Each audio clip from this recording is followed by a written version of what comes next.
Hello everyone, Giltar here with a bit of news about the Real Grade Gundam, the RX-78-2, which is in the 1 to 144 scale.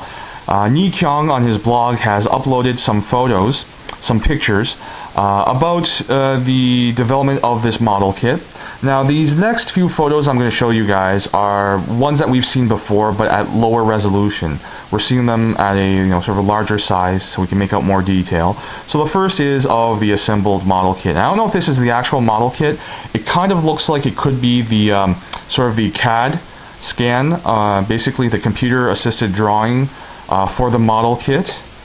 Next one is the sort of inner skeleton component of the model, with the core fighter on the front shot, and this is the rear view of the skeleton. Next up is some detailing of the parts that make up the chest vent. And next up are some sort of an exploded view of the torso components. Now the next photo is something that I don't recall seeing before. I might be mistaken, it might not be new, but it's something that I'm seeing for the first time at least. And that is the components and inner frame detail, basically, of the leg.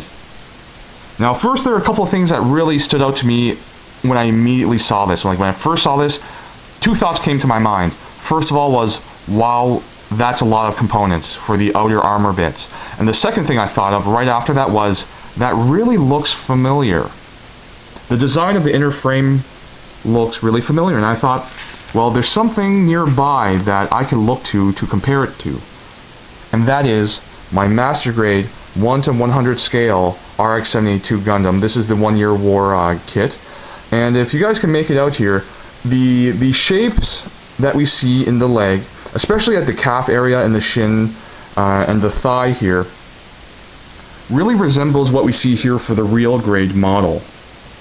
And this is really exciting news, I think, because I don't know about you guys, but when I first saw the inner skeleton components, I thought to myself, that looks really interesting. It looks like it can allow a lot of articulation, but it looks like it could be possibly quite flimsy. One of the thoughts I had when I first saw the skeleton was, how will they reinforce it? How will they, basically make it more stable? And I guess this is the answer. I'm assuming that you start off with basically an inner skeleton structure. You build that up, and then over that you attach basically inner frame components to reinforce and essentially add bulk to the parts, and then finally you add the outer armor components.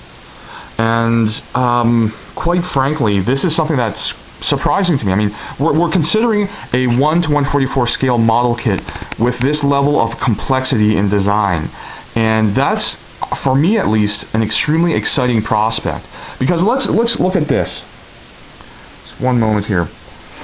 Here is the 1 to 144 scale RX-78-2 Gundam from the high grade Universal Century, and here's the 1 to 100 Master Grade. Now consider possibly putting the engineering of this model kit into something, maybe 3 to 4 inches shorter and smaller. Now that's, it's exciting. I think it's really interesting. I think it's a very ambitious plan by Bandai, and that's great.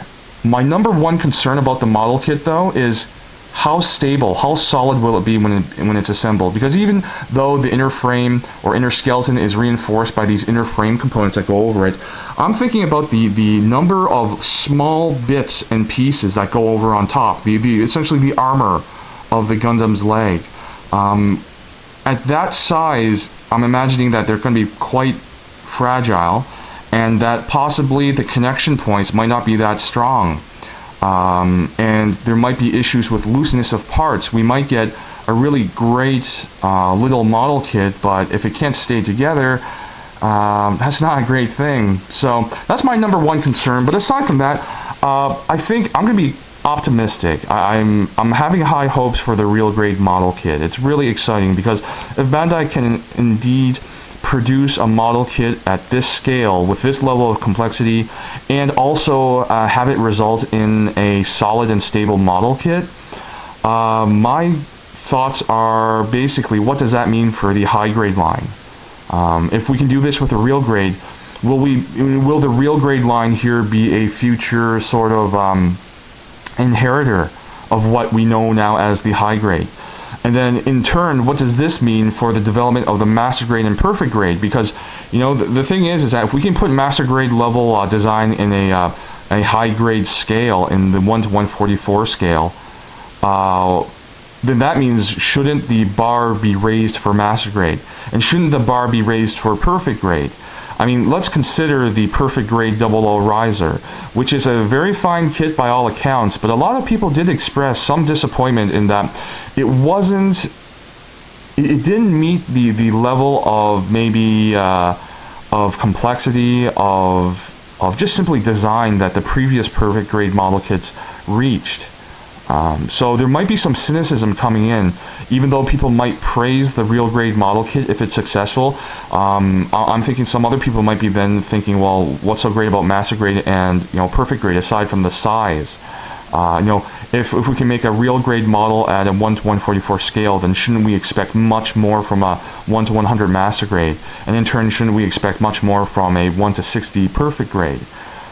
So these are the thoughts that I've got, sort of floating about in my head this morning after seeing this news. I think most of you guys might have already seen this news, but I want to just do a quick video about this. It is related to my Does Size Matter video question, because with this news, size may matter a little more to me now, because I'm considering right now I do favor, to be honest, the smaller model kits, the smaller action figures, for a variety of practical reasons. But then if the real grade is successful, then another sort of point of, I guess, favoritism for me for a smaller scale model is that I can find such design and engineering in a smaller product. I may not have as much motivation to go to the master grade line after this.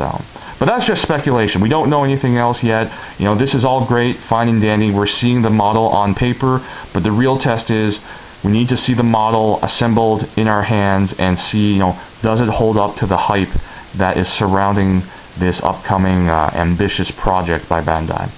So I hope you guys enjoyed this video and gave you guys something to think about. As always, thank you very much for watching, and I'll see you guys at the next video.